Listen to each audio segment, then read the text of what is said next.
Hi all, இன்றைக்கி நம்ம ரவை தோசை பார்க்கலாமா ரெசிபி.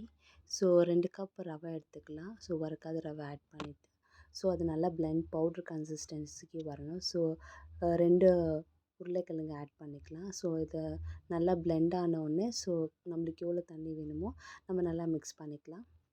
இப்போ நல்லா மிக்ஸ் பண்ண உடனே நம்ம வந்துட்டு துருவின கேரட் ஆட் பண்ணிக்கலாம், கொத்தமல்லி ஆட் பண்ணிக்கலாம், அப்புறம் 2 ஆனியன்ஸ் ஆட் பண்ணிவிட்டு ஒரு டொமேட்டோ ஆட் பண்ணிக்கலாம். ஸோ எல்லாம் இதை மிக்ஸ் பண்ணிவிட்டு so 1/2 tablespoons salt add பண்ணிக்கலாம். அதோட சோடா சால்ட்டும் சேர்த்து ஆட் பண்ணிவிட்டு இப்போ நல்லா மிக்ஸ் பண்ணி 5 மினிட்ஸ் அது ஊறட்டும்.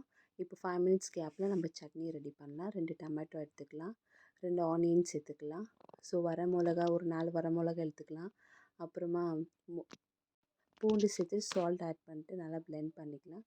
ஸோ இப்போது சட்னி கன்சிஸ்டன்சிக்கு வந்துச்சு. இப்போ நம்ம தாளிப்பு பார்க்கலாம்.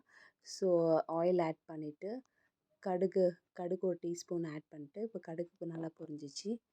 இப்போ வந்து கறி லீவ்ஸ் ஆட் பண்ணிக்கலாம். ஸோ ஃபைனலாக இப்போ தாளிச்சிட்டு இப்போ வந்து நம்மளுக்கு சட்னி ரெடி. நம்ம 5 மினிட்ஸ் இன்னும் 5 மினிட்ஸ் கூட அது சட்னி கொதிக்க விட்டால் இன்னும் டேஸ்ட்டாக இருக்கும். இப்போ தோசை செய்ய ஸ்டார்ட் பண்ணலாம். இப்போ உங்களுக்கு தோசை மாவு இன்கேஸ் இல்லைனாக்கா ஸோ என்ன பிரேக்ஃபாஸ்ட் செய்யுதுன்னு இது ஒரு ஈஸி ரெசிபியாக இருக்கும். ஸோ உங்களுக்கு ரவை இருந்தால் மட்டும் போதும், ரவையில் எவ்வளோ டிஷ்ஷஸ் பண்ணலாம். ஸோ இது ரொம்ப ஹெல்தி பிரேக்ஃபாஸ்ட். இது வந்து குட்டீஸ்க்கோ கொடுக்கலாம். ஸோ ஈஸி மார்னிங் பிரேக்ஃபாஸ்ட்டை கொஞ்சம் ஈஸி குயிக்காக நம்ம இது வந்து இந்த டிஷ் வந்து ட்ரை பண்ணலாம். ஸோ இந்த வீடியோ உங்களுக்கு பிடிச்சிருந்தா லைக் பண்ணுங்கள். இந்த வீடியோ பிடிச்சிருந்தா லைக் பண்ணுங்கள், ஷேர் பண்ணுங்கள், கமெண்ட் பண்ணுங்கள். உங்களுக்கு நிறைய ரெசிபி வேணாக்கா நீங்கள் கமெண்ட் பாக்ஸில் மெசேஜ் பண்ணுங்கள். தேங்க்ஸ் ஃபார் வாட்சிங்.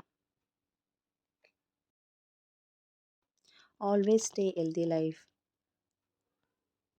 ஹெல்தியாக இருங்க, ஹெல்தி லைஃப் ஸ்டைல் கூட வாங்க. Thank you all, love you all.